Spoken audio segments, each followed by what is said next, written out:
शिव पुराण पर आधारित यह वीडियो महाकाव्य शिव पुराण में लिखित कहानी के आधार पर आप लोगों तक पहुंचाई गई है। इसमें हमने कुछ भी बदलाव नहीं किया है। ऐसे ही ज्ञानवर्धक वीडियो देखने के लिए हमारे चैनल को सब्सक्राइब करें और बेल आइकन प्रेस करके कमेंट में हमें जरूर बताएं कि आपको वीडियो कैसा लगा। आज हम जानेंगे पौराणिक ग्रंथों और ऋषि मुनियों द्वारा लिखित शिव पुराण महाकाव्य में श्री रुद्र संहिता प्रथम खंड अध्याय 5 से अध्याय 7। तो चलिए शुरू करते हैं। श्री रुद्र संहिता 5वां अध्याय। नारद जी का शिव तीर्थों में भ्रमण व ब्रह्मा जी से प्रश्न। सूत जी बोले, महर्षियों, भगवान श्रीहरि के अंतर्धान हो जाने पर मुनिश्रेष्ठ नारद शिवलिंगों का भक्तिपूर्वक दर्शन करने के लिए निकल गए। इस प्रकार भक्ति मुक्ति देने वाले अनेक शिवलिंगों के उन्होंने दर्शन किए। जब उन रुद्रगणों ने नारद जी को वहां देखा तो वे दोनों गण अपने शाप की मुक्ति के लिए उनके चरणों पर गिर पड़े और उनसे प्रार्थना करने लगे कि वे उनका उद्धार करें। नारद मुने, हम आपके अपराधी हैं। राजकुमारी श्रीमती के स्वयंवर में आपका मन माया से मोहित था। उस समय भगवान शिव की प्रेरणा से आपने हमें शाप दे दिया था। अब आप हमारी जीवन रक्षा का उपाय कीजिए। हमने अपने कर्मों का फल भोग लिया हो, कृपा कर हम पर प्रसन्न होकर हमें शाप मुक्त कीजिए। नारद जी ने कहा, हे रुद्रगणों, आप महादेव के गण हैं एवं सभी के लिए आदरणीय हैं। उस समय भगवान शिव की इच्छा से मेरी बुद्धि भ्रष्ट हो गई थी, इसलिए मोहवश मैंने आपको शाप दे दिया था। आप लोग मेरे इस अपराध को क्षमा कर दें, परंतु मेरा वचन झूठा नहीं हो सकता, इसलिए मैं आपको शाप से मुक्ति का उपाय बताता हूँ। मुनिवर, विश्रवा के वीर्य द्वारा तुम एक राक्षसी के गर्भ में जन्म लोगे। समस्त दिशाओं में रावण और कुंभकर्ण के नाम से प्रसिद्धि पाओगे। राक्षस राज का पद प्राप्त करोगे। तुम बलवान व वैभव से युक्त होगे। तुम्हारा प्रताप सभी लोकों में फैलेगा। समस्त ब्रह्मांड के राजा होकर भी भगवान शिव के परम भक्तों में होगे। भगवान शिव के ही दूसरे स्वरूप श्री विष्णु के अवतार के हाथों से मृत्यु पाकर तुम्हारा उद्धार होगा तथा फिर अपने पद पर प्रतिष्ठित हो जाओगे। सूत जी कहने लगे कि इस प्रकार नारद जी का कथन सुनकर वे दोनों रुद्रगण प्रसन्न होते हुए वहां से चले गए और नारद जी भी आनंद से सराबोर हो मन ही मन शिवजी का ध्यान करते हुए शिव तीर्थों का दर्शन करने लगे। इसी प्रकार भ्रमण करते करते वे शिव की प्रिय नगरी काशीपुरी में पहुँचे और काशीनाथ का दर्शन कर उनकी पूजा उपासना की। श्री नारद जी शिवजी की भक्ति में डूबे उनका स्मरण करते हुए ब्रह्मलोक को चले गए। वहां पहुंचकर उन्होंने ब्रह्मा जी को आदर पूर्वक नमस्कार किया और उनकी स्तुति करने लगे। उस समय उनका हृदय शुद्ध हो चुका था और उनके हृदय में शिवजी के प्रति भक्ति भावना ही थी और कुछ नहीं।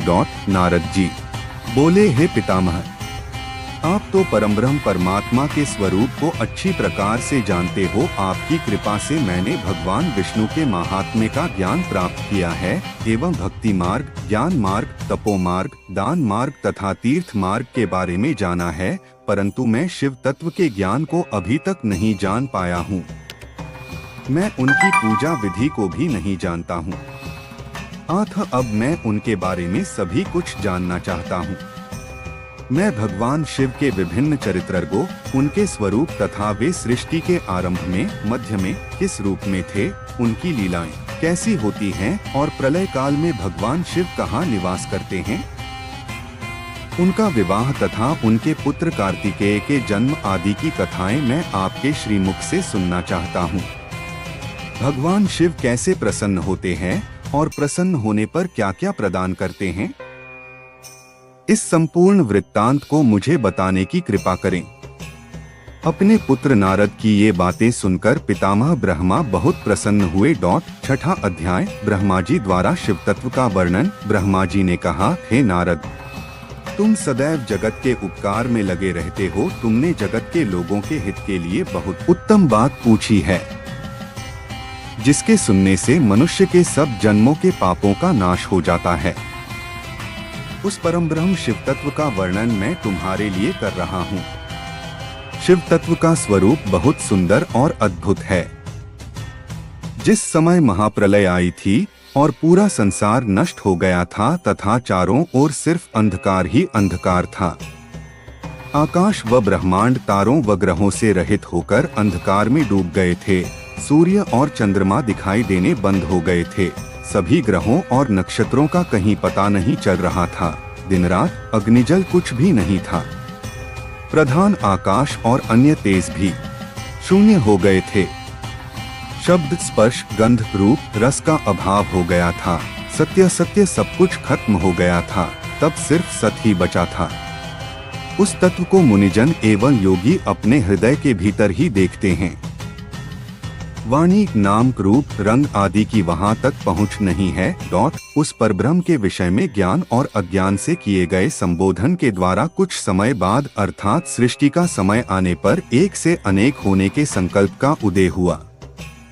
तब उन्होंने अपनी लौला से मूर्ति की रचना की। वह मूर्ति संपूर्ण ऐश्वर्य तथा गुणों से युक्त, संपन्न, सर्वज्ञानमयी एवं सब कुछ प्रदान करने वाली है। यही सदाशिव की मूर्ति है। सभी पंडित विद्वान इसी प्राचीन मूर्ति को ईश्वर कहते हैं। उसने अपने शरीर से स्वच्छ शरीर वाली एवं स्वरूप भूता शक्ति की रचना की। वही परम शक्ति, प्रकृति गुणमयी और बुद्धित्व की जननी कहलाई। उसे शक्ति, अंबिका, प्रकृति, संपूर्ण लोकों की जननी, त्रिदेवों की माता, नित्या और मूल कारण भी कहते हैं। उसकी 8 भुजाओं एवं मुख की शोभा विचित्र है। उसके मुख के सामने चंद्रमा की कांति भी क्षीण हो जाती है। विभिन्न प्रकार के आभूषण एवं गतियां देवी की शोभा बढ़ाती हैं। वे अनेक प्रकार के अस्त्र शस्त्र धारण किए हुए हैं।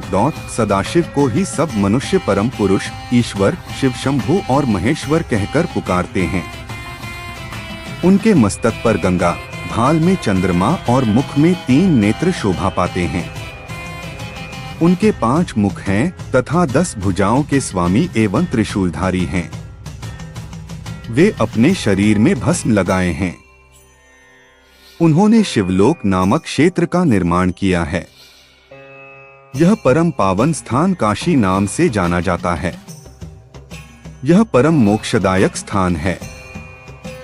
इस क्षेत्र में परमानंद रूप शिव पार्वती सहित निवास करते हैं। शिव और शिवा ने प्रलयकाल में भी उस स्थान को नहीं छोड़ा, इसलिए शिवजी ने इसका नाम आनंदवन रखा है। एक दिन आनंदवन में घूमते समय शिव शिवा के मन में किसी दूसरे पुरुष की रचना करने की इच्छा हुई।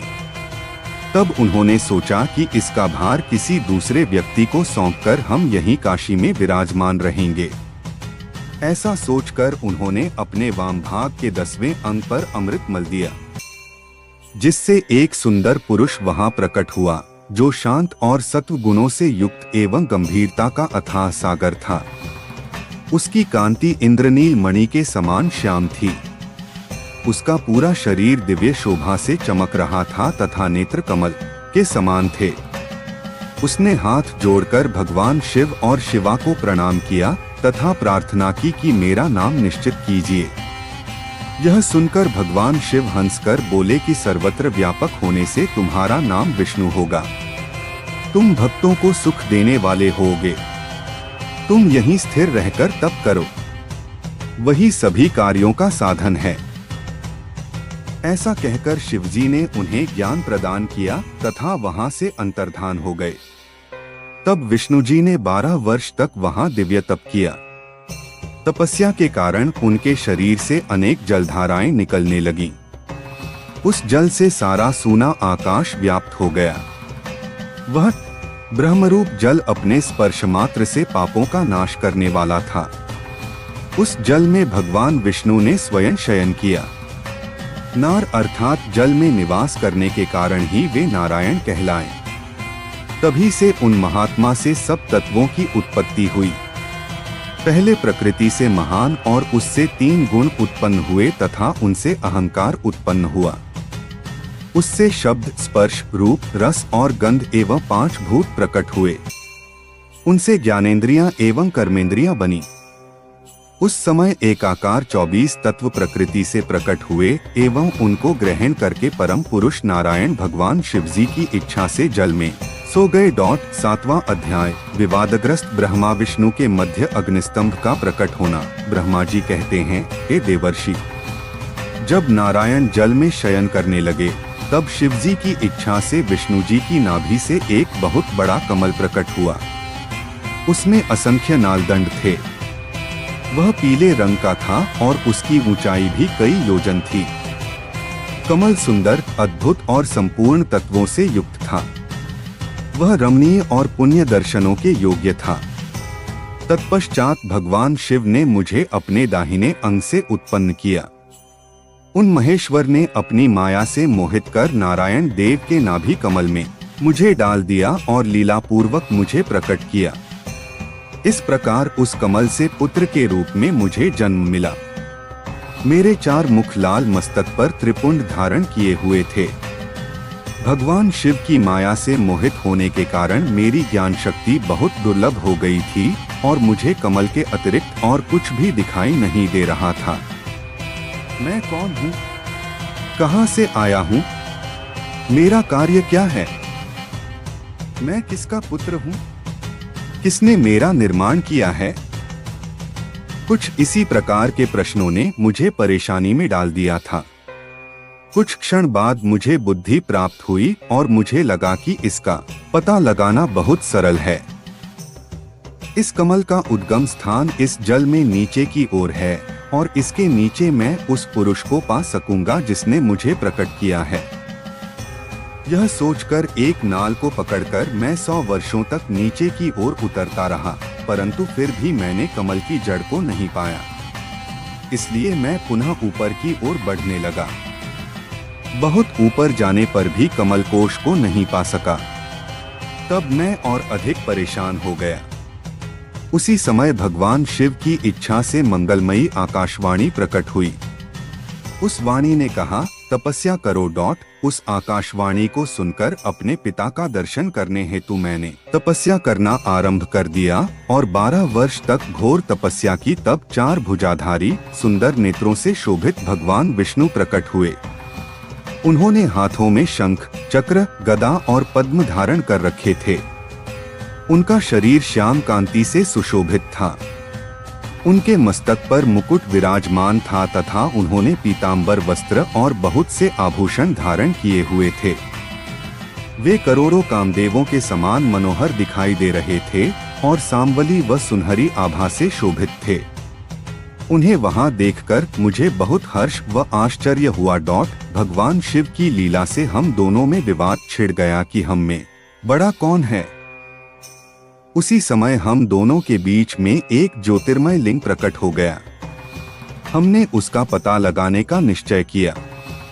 मैंने ऊपर की ओर और विष्णु जी ने नीचे की ओर उस स्तंभ के आरंभ और अंत का पता लगाने के लिए चलना आरंभ किया, परंतु हम दोनों को उस स्तंभ का कोई और छोर नहीं मिला। थककर हम दोनों अपने उसी स्थान पर आ गए।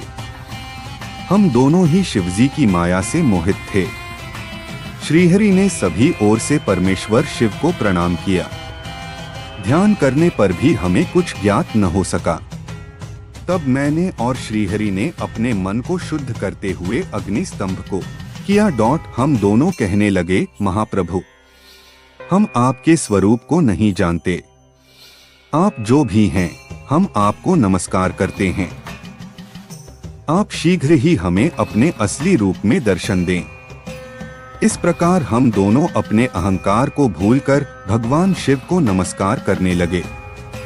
ऐसा करते हुए 100 वर्ष बीत गए।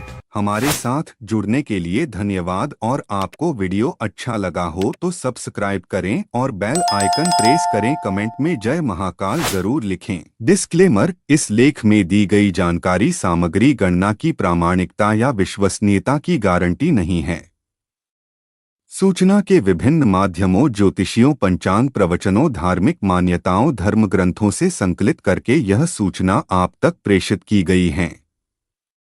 हमारा उद्देश्य सिर्फ सूचना पहुंचाना है। पाठक या उपयोगकर्ता इसे सिर्फ सूचना समझकर ही लें। इसके अतिरिक्त इसके किसी भी तरह से उपयोग की जिम्मेदारी स्वयं उपयोगकर्ता या पाठक की ही होगी।